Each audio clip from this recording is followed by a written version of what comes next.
The morning sun was just starting to peek through the kitchen window when Lisa heard her alarm clock ring at 5:30 a.m. She had been working at the Riverside Country Club for almost 3 years now, and every single day started the same way. Get up early, make breakfast for her son, and prepare for another long day of serving wealthy customers who barely noticed she existed. Her 12-year-old son David was still sleeping in the small bedroom they shared in their tiny apartment. Lisa looked at him and smiled softly. Even though money was always tight, David never complained. He was a good kid who understood that his mom worked hard to take care of them both. Lisa quickly made some toast and eggs, leaving a plate covered, with foil for David to eat when he woke up. She wrote a little note like she did every morning. "Have a great day at school, sweetie. Love you lots. There's money on the counter for lunch." She always managed to save a few dollars for his school meals, even when it meant she would skip lunch herself. The bus ride to work took 45 minutes. Lisa used this time to mentally prepare for the day ahead. Working at Riverside Country Club was not easy. The members were some of the richest people in the city. They owned big companies, fancy cars, and beautiful houses. Most of them were nice enough, but some treated the staff like they were invisible. The country club itself was like a palace. Huge marble floors, crystal lights hanging from tall ceilings, and furniture that probably cost more than Lisa made in a year. The main dining room had floor-to-ceiling windows that looked out over perfectly maintained gardens and a golf course that stretched as far as the eye could see. But the most beautiful thing in the entire place was the grand piano. It sat in the center of the main dining room like a shiny black jewel. Lisa had been told it was made by a famous company and was worth hundreds of thousands of dollars. Sometimes during quiet moments she would stop and admire it. She had always loved music, and seeing such a beautiful instrument made her think about dreams she had long forgotten. Lisa's manager, Mrs. Rodriguez, was waiting when she arrived. "Lisa, I need to talk to you about tonight," she said, looking worried. "We have a huge event. One of the biggest businessmen in the state is hosting a dinner for his company. There will be over 100 guests, and they're all very important people." Lisa nodded. She was used to big events. They meant more work but also better tips, which she desperately needed. "The thing is," Mrs. Rodriguez continued, "we're going to need you to work a double shift. I know it's a lot to ask, but Sarah called in sick and we're short-staffed." Lisa's heart sank. A double shift meant she wouldn't get home until almost midnight. But she couldn't say no. She needed this job, and she needed the extra money. "Of course, Mrs. Rodriguez, whatever you need," Lisa replied with a smile she didn't really feel. The day passed quickly as Lisa helped set up for the evening event. The dining room was transformed into something even more elegant than usual.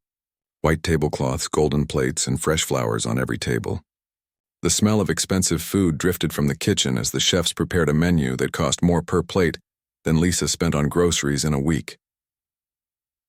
Around 3 p.m., Lisa realized she had a problem. David would be coming home from school soon, and there was no one to watch him. Her neighbor, who usually helped out, was visiting family in another city. Lisa felt panic rising in her chest. She couldn't leave David alone until midnight, but she also couldn't miss work. With no other choice, Lisa called David at their apartment. "Honey, I need you to do me a big favor," she said, trying to keep her voice calm. "I have to work late tonight, and I need you to come to the club with me. I know it's not ideal, but I promise you can do your homework in the staff room, and I'll make it up to you this weekend." David, being the understanding kid he was, didn't complain. "It's okay. Mom, I'll bring my books and be super quiet." At 5 p.m., David arrived at the country club carrying his backpack full of school books. Lisa showed him to the small staff room behind the kitchen where employees took their breaks.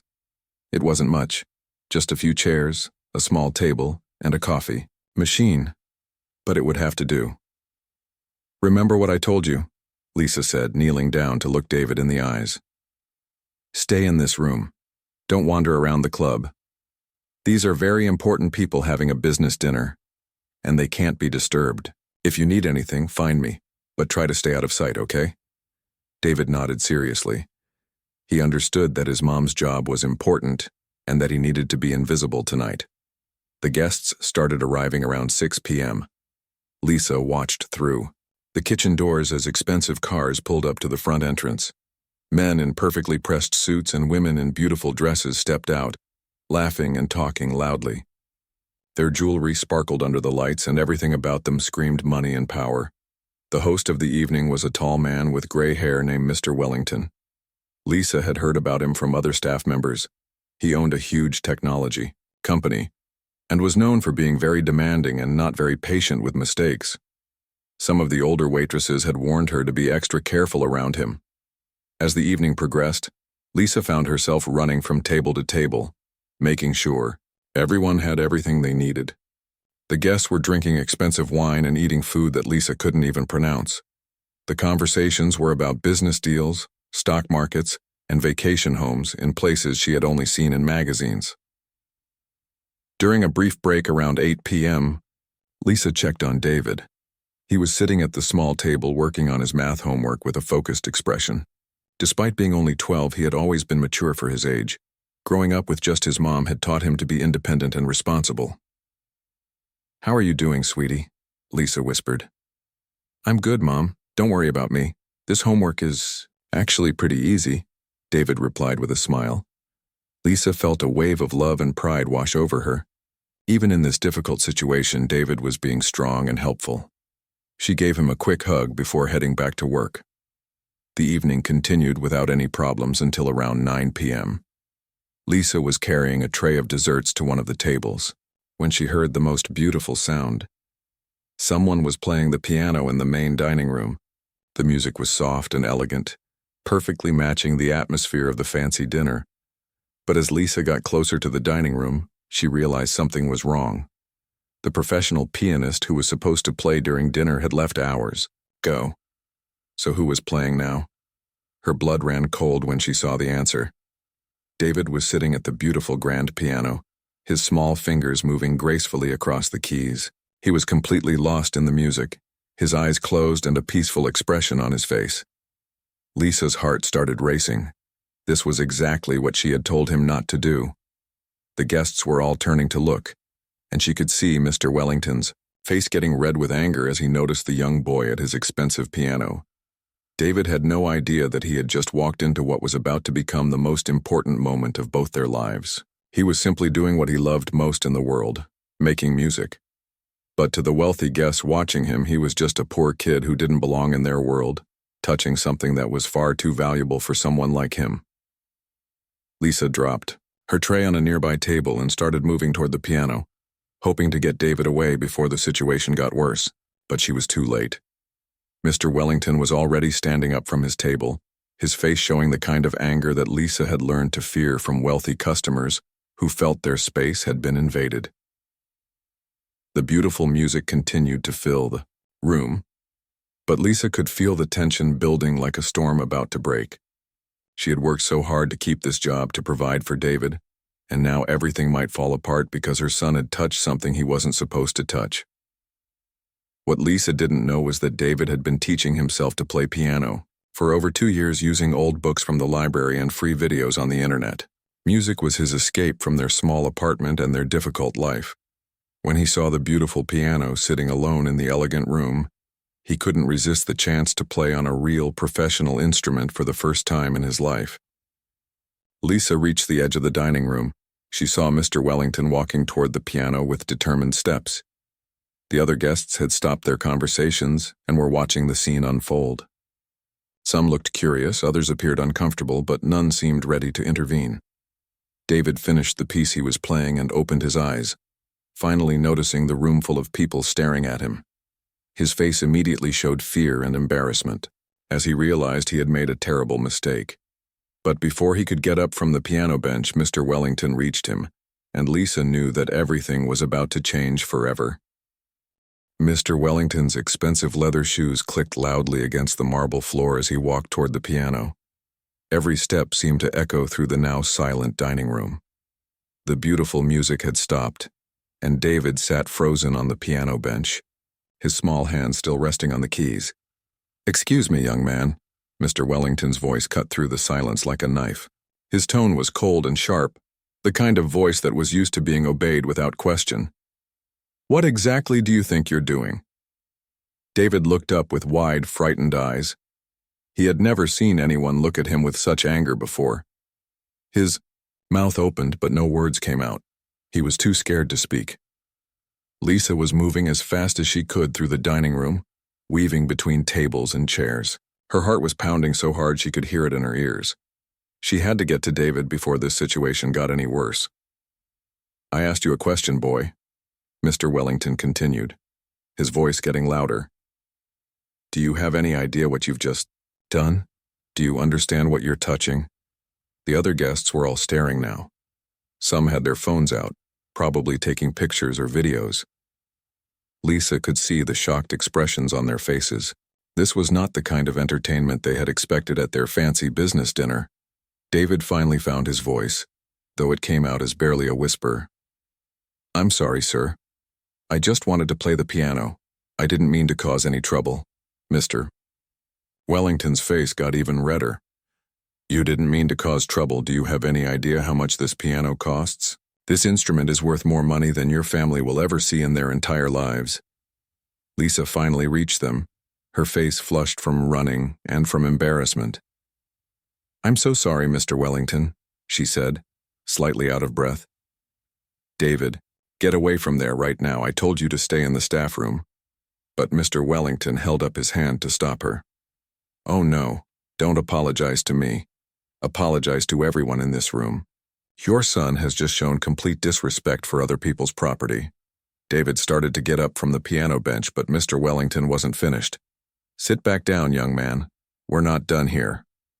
The businessman turned to face the room full of guests. His voice carried easily across the large space, making sure everyone could hear every word he was about to say. "Ladies and gentlemen, I apologize for this interruption to our evening," Mr. Wellington announced, "but I think what we're seeing here is a perfect example of what's wrong with society today." Lisa felt her stomach drop. This was going from bad to worse very quickly. She could see David's eyes filling with tears, and she wanted nothing more than to grab her son and run out of there as fast as possible. "Some people," Mr. Wellington continued, "simply don't understand boundaries. They don't understand that there are certain things in life that are not meant for them. This piano, for example, is a rare and valuable instrument. It's not a toy for children to play with whenever they feel like it." An uncomfortable silence fell over the room. Lisa could see some of the guests shifting in their seats, looking down at their plates or their drinks. They seemed uncomfortable with what was happening, but no one was saying anything to stop it. "Furthermore," Mr. Wellington went on, his voice getting more confident as he spoke, "this is exactly the kind of behavior that happens when people don't teach their children proper respect. When they don't teach them to know their place in the world." Lisa felt anger starting to mix with her embarrassment. How dare this man talk about her son like that? How dare he judge them when he didn't know anything about their lives or their struggles, Mr. Wellington? Lisa tried to interrupt. "David is a good kid. He made a mistake, but he didn't mean any harm. Please just let us go and this won't happen again." But Mr. Wellington wasn't interested in hearing her explanation. "A good kid? A good kid doesn't touch other people's expensive belongings without permission. A good kid knows the difference between right and wrong." He turned back to David, who was now crying quietly. "You see, son, this is a lesson you need to learn. In life, there are people who work hard to earn beautiful things, and there are people who serve those people. Your mother serves food to the guests here. That's her job. That's her place. And your place is to stay out of the way and not touch things that don't belong to you." The words hit Lisa like a physical blow. She had worked so hard to make sure David never felt ashamed of their situation. She had always taught him that being poor didn't make them worth less than anyone else. But now this wealthy man was telling her son exactly the opposite in front of a room full of people. "I think," Mr. Wellington continued, "that you owe everyone in this room an apology, not just for touching the piano, but for disrupting our evening with your poor behavior." David looked up at his mother with tears streaming down his face. Lisa could see that he was confused and hurt. He had only wanted to play music, something that brought him joy. He hadn't meant to cause any trouble for anyone. "Go ahead," Mr. Wellington demanded. "Stand up and apologize to these people for your actions." David slowly stood up from the piano bench, his legs shaking. He looked around the room at all the faces staring at him. Some looked angry, some looked uncomfortable, but most just looked at him like he was something that didn't belong there. Lisa couldn't take it anymore. Her protective instincts as a mother were stronger than her fear of losing her job. "That's enough," she said, her voice stronger than she felt. "David, you don't have to apologize for anything. You didn't do anything wrong." Mr. Wellington spun around to face her. "Excuse me? Are you seriously telling me that your son did nothing wrong? He damaged property that doesn't belong to him." "He didn't damage anything," Lisa replied, surprising herself with her boldness. "He played the piano beautifully. If anything, he showed more respect for that instrument than most people in this room probably would." The businessman's eyes narrowed. "Are you arguing with me? Are you actually standing there in your uniform arguing with me about this situation?" Lisa realized she was probably about to lose her job, but she couldn't stop herself from defending her son. "I'm not arguing. I'm just saying that David loves music. He would never hurt a piano. He treats instruments with more care than most people treat their own belongings." "Love music?" Mr. Wellington laughed, but it wasn't a happy sound. "What? Would a kid like him know about real music? Real music is performed by trained professionals who have spent years studying and practicing. Real music is appreciated by people who understand its value. This," he gestured toward David, "this is just noise-making." Some of the guests were starting to look really uncomfortable now. A few were whispering to each other, and Lisa could see that not everyone agreed with what Mr. Wellington was saying. But still, no one was speaking up to defend David or her.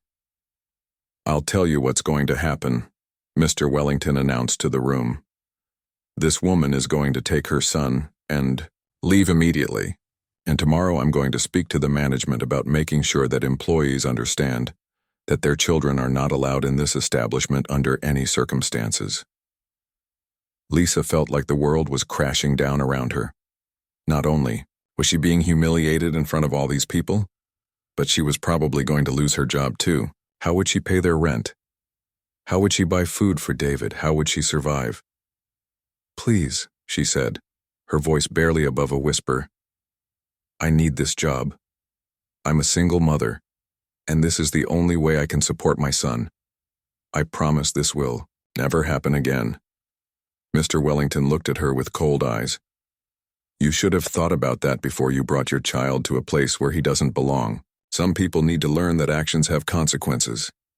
David wiped his eyes with the back of his hand and looked up at the angry businessman. Despite being only 12 years old, despite being scared and embarrassed, something inside him sparked with determination. "Sir," David said, his voice small but clear, "may I ask you something?" Mr. Wellington looked surprised that the boy was speaking again. "What?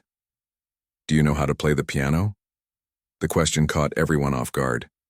Mr. Wellington's face showed confusion and annoyance.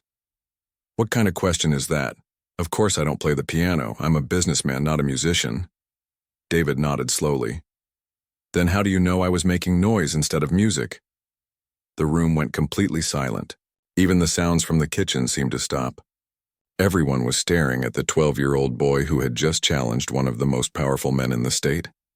Mr. Wellington's face turned an even deeper shade of red.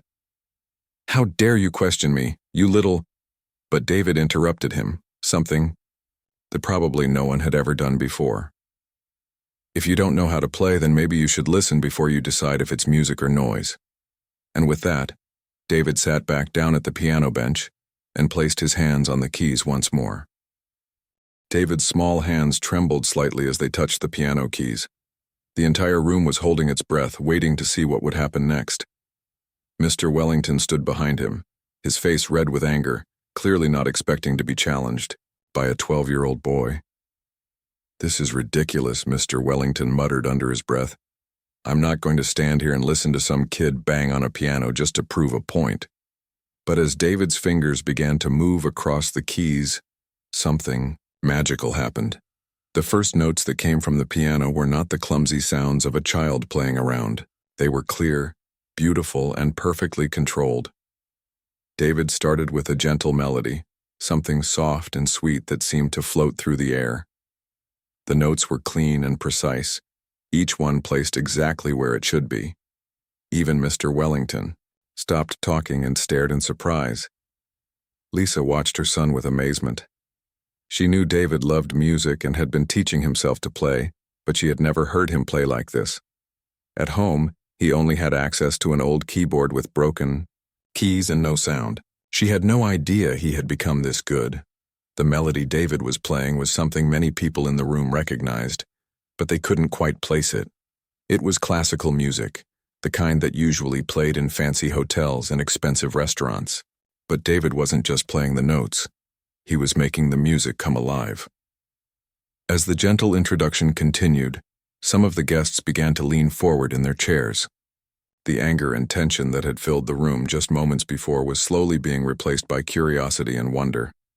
Then David began to play something more complex. His left hand started a steady rhythm, while his right hand played a beautiful melody on top. The music grew stronger and more confident, filling every corner of the large dining room. Mr. Wellington's mouth fell open. He had expected to hear the fumbling attempts of a child who didn't know what he was doing. Instead, he was hearing music that sounded like it could be played in a concert hall. "Where did he learn to do that?" whispered one of the guests to her husband. The husband shook his head in amazement. "I have no idea, but that kid has real talent." David seemed to forget that he was in a room full of people. His eyes were closed and he was completely lost in the music. His whole body moved with the rhythm, and his face showed the pure joy that music brought him. The piece he was playing was getting more and more complicated. His fingers were moving faster now, dancing across the keys like they had been doing this for years. The music filled the room with such beauty that even the kitchen staff began to peek through the doors to see what was happening. Lisa felt tears starting to form in her eyes. She was proud of her son, but she was also worried. What would happen when the music stopped? Would Mr. Wellington be even angrier than before? But as she looked around the room, she saw something she didn't expect. The guests weren't looking annoyed or impatient. They were listening with complete attention, their faces showing genuine appreciation for what they were hearing. Mr. Wellington had gone completely silent. He was standing just a few feet away from David, staring at the boys' hands as they moved across the keys. His angry expression had been replaced by something that looked almost like shock. David transitioned into a different style of music now. What had started as classical was becoming something more modern, more soulful. He was mixing different types of music together in a way that should have sounded messy, but instead sounded perfectly natural. The rhythm became stronger, more complex. David's left hand was playing a bass line that made people want to nod their heads while his right hand played melodies that seemed to tell a story without words. "This is incredible," someone whispered from one of the tables. "How is a kid his age playing like this?" An elderly gentleman near the front of the room was watching David with particular interest. He had been quiet throughout the entire confrontation, but now he was leaning forward in his chair, studying every movement of David's hands. The music continued to build. David was playing with confidence now, his fear completely forgotten. This was what he loved more than anything in the world, and it showed in every note he played. He began to improvise, creating new melodies on the spot. The music flowed from his fingers like water, each phrase leading naturally into the next. Some parts were gentle and sweet, while others were powerful and exciting. The guests were completely captivated. Conversations that had been interrupted by the confrontation were forgotten. Expensive dinners grew cold on their plates. Everyone in the room was focused entirely on the young boy at the piano. Mr. Wellington took a step closer to the piano, his earlier anger replaced by confusion and disbelief. This was not what he had expected at all. This boy wasn't just making noise, he was creating something beautiful. David played for what felt like hours, but was probably only about 10 minutes. He took the music through different moods and styles, showing an understanding of rhythm and melody that seemed impossible for someone his age. Finally, he began to bring the music to a close.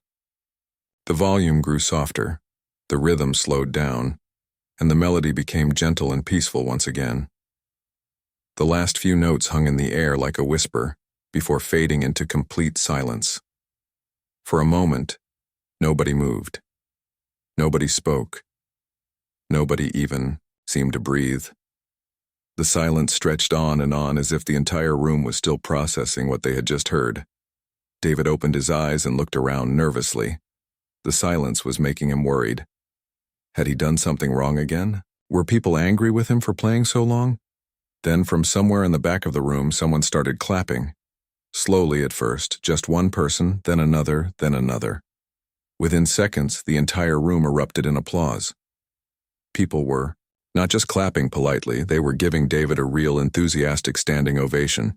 Guests were rising from their chairs, smiling and cheering.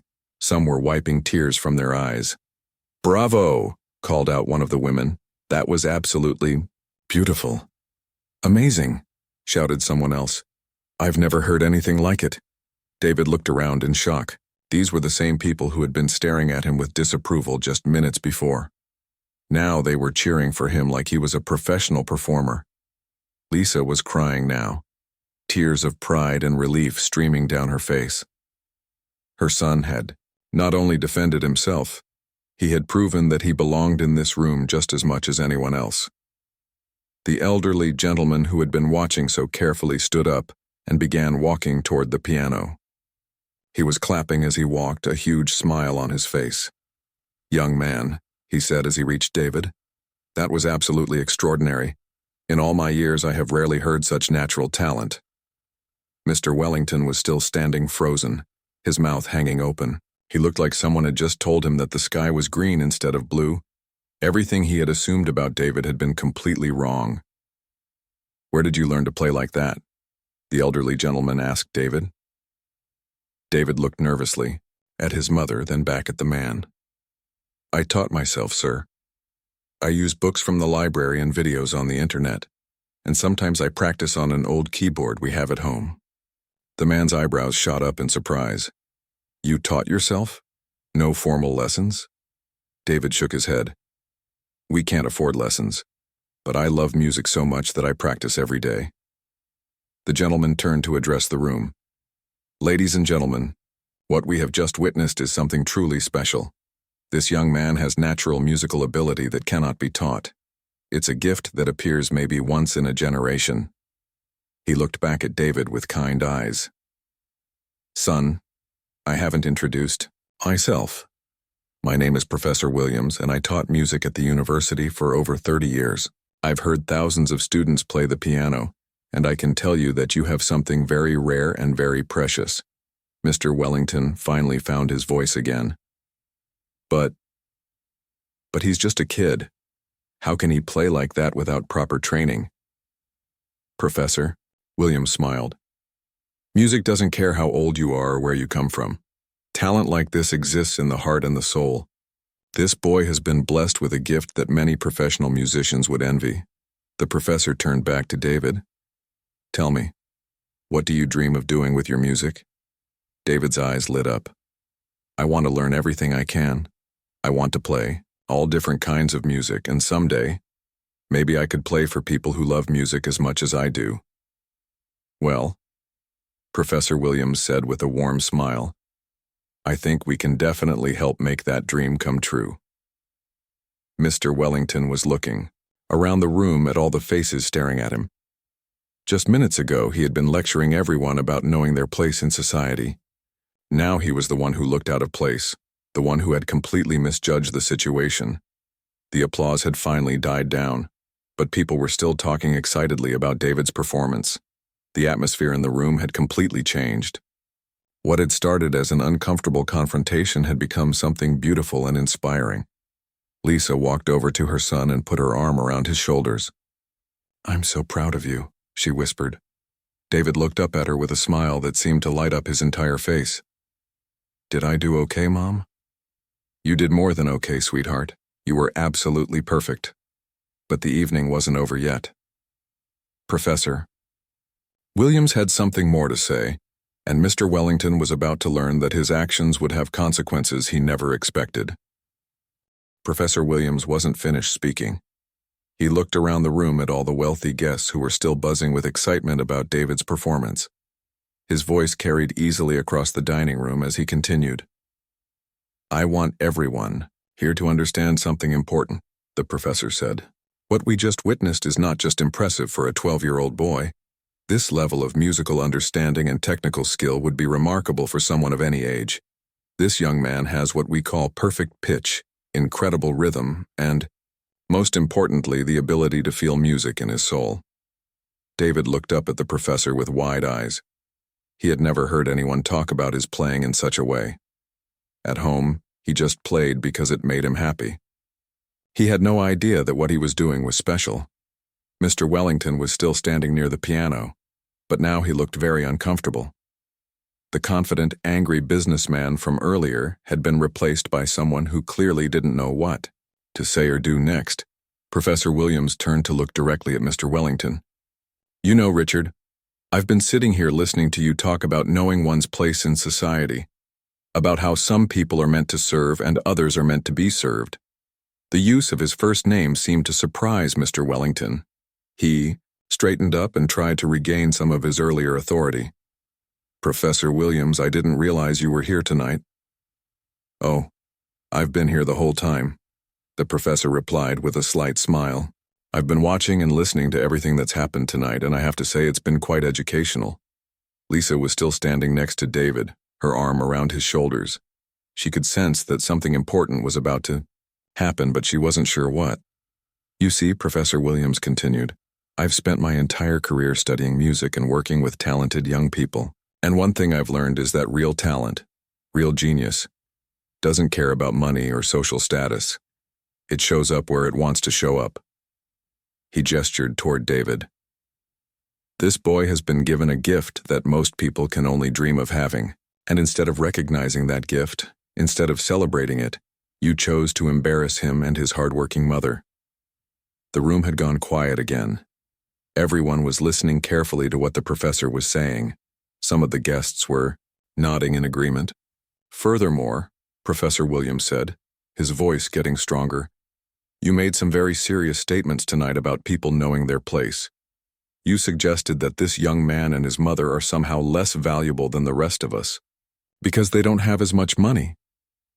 Mr. Wellington's face was getting red again, but this time it seemed to be from embarrassment rather than anger. "Now wait a minute, Professor. I think you're taking my words out of context." "Am I, Professor?" Williams asked. "Because I heard you say that some people are meant to serve and others are meant to be served. I heard you tell a 12-year-old boy that he shouldn't touch a piano because it was worth more than his family would ever see." Several guests were taking out their phones now, and Lisa realized they were recording the conversation. In today's world, she knew that videos could spread very quickly, and she wondered what that might mean for Mr. Wellington. A woman at one of the front tables stood up. She was elegantly dressed and clearly wealthy, but her face showed genuine anger. "Excuse me, but I have something to say about all this." Everyone turned to look at her. Mr. Wellington looked nervous about what she might add to the conversation. "My name is Catherine Brooks," the woman said. "I'm a lawyer, and I specialize in discrimination cases. Mr. Wellington, what you did tonight was not just rude, it was potentially illegal." Mr. Wellington's face went pale. "What do you mean, illegal?" "You humiliated this woman and her child in a public place because of your assumptions about their economic status," Catherine explained. "You made statements that could be considered discriminatory, and all of this has been witnessed by dozens of people and recorded on multiple phones."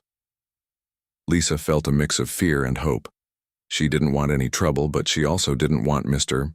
Wellington to treat other people the way he had treated them tonight. Professor Williams nodded approvingly at Catherine's words. "That's exactly right, and I want to add something else. David, would you like to know what I do besides teach music?" David looked up at him curiously. "What do you do, sir?" "I run a scholarship program for gifted young musicians," the professor said with a smile. "Every year I select a few exceptional students to receive full scholarships to study at the best music schools in the country." David's eyes went wide.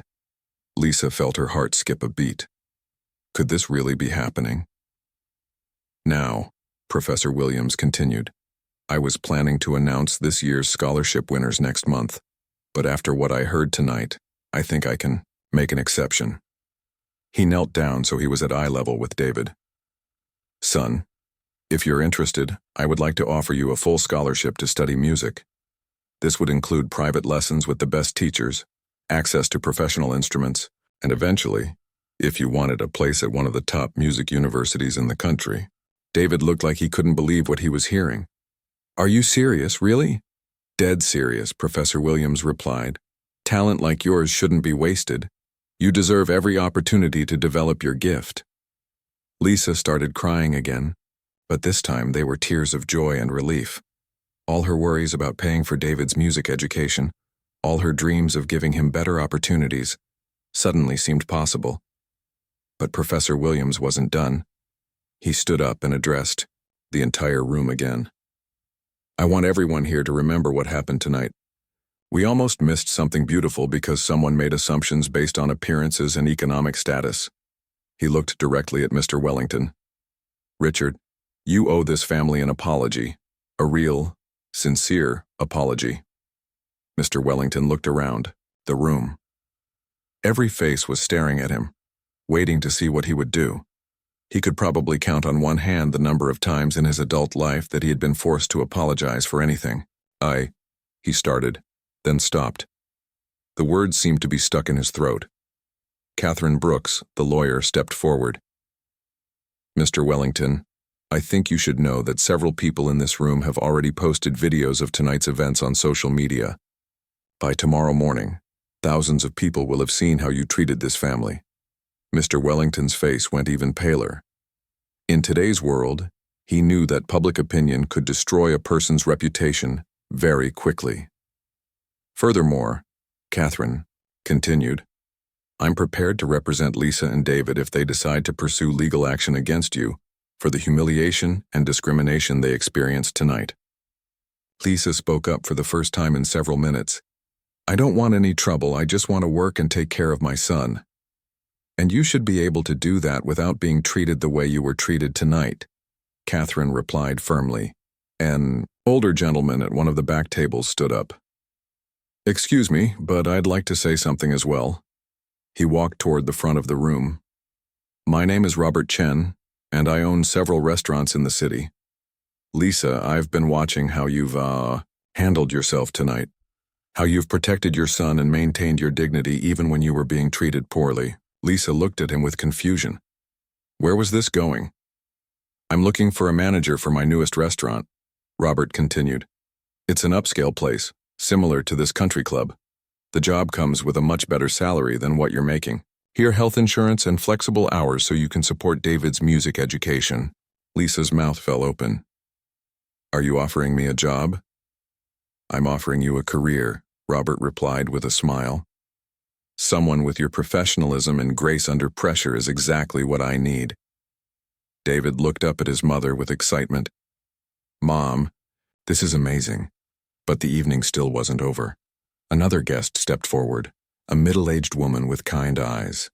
I'm Dr. Martinez, she said. I'm a child psychologist and I work with gifted children. David, what happened to you tonight was wrong and it might have lasting effects. I'd like to offer my services to help you process this experience and make sure it doesn't damage your confidence or your love of music. Professor Williams nodded approvingly. That's an excellent idea. Gifted children need support not just for their talents, but for their emotional well-being too. Mr. Wellington was looking more and more uncomfortable as person after person stepped forward to help David and Lisa. The entire situation had completely gotten away from him. Finally, he cleared his throat and spoke. I think I owe you both an apology. His voice was quiet and uncertain, very different from the confident businessman who had been lecturing David earlier. I was wrong, he continued, the words coming out slowly and painfully. I made assumptions about you and your son that were unfair and unkind. David, your music it's truly incredible. And Lisa, you're clearly a wonderful mother who has raised an exceptional child. Lisa looked at him for a long moment before responding. Thank you for saying that, Mr. Wellington. I accept your apology. David nodded as well. It's okay, sir. Maybe next time you can listen to the music first before deciding if it's good or not. Several people in the room chuckled at David's innocent but pointed comment. Professor Williams put his hand on David's shoulder. Son, I think you've learned something important tonight. Your talent is your voice, and you should never let anyone silence that voice. Tonight, when you played that piano, you didn't just make beautiful music. You stood up for yourself in the most powerful way possible. As the evening finally began to wind down, Lisa realized that what had started as one of the worst nights of her life had become one of the best. David had a scholarship, she had a new job opportunity, and most importantly, they had both learned that they deserved to be treated with respect no matter what their circumstances. The wealthy guests began to leave, but many stopped to shake David's hand and tell him how much they had enjoyed his music. Several left their business cards with Lisa, offering various forms of help and support. As they prepared to leave the country club for the last time, David looked up at his mother with a big smile. Mom, do you think this means I can practice on a real piano now? Lisa laughed and hugged her son tight. I think it means you can do anything you set your mind to, sweetheart. Tonight proved that talent and heart are more powerful than anything else in the world. Professor Williams walked them to the door. David, I'll call you tomorrow to discuss the details of your scholarship. And remember, tonight was just the beginning. You have a wonderful journey ahead of you. As they stepped outside into the cool night air, Lisa felt like they were walking into a completely new life. David's music had opened doors that she never could have imagined, and she knew that nothing would ever be the same again.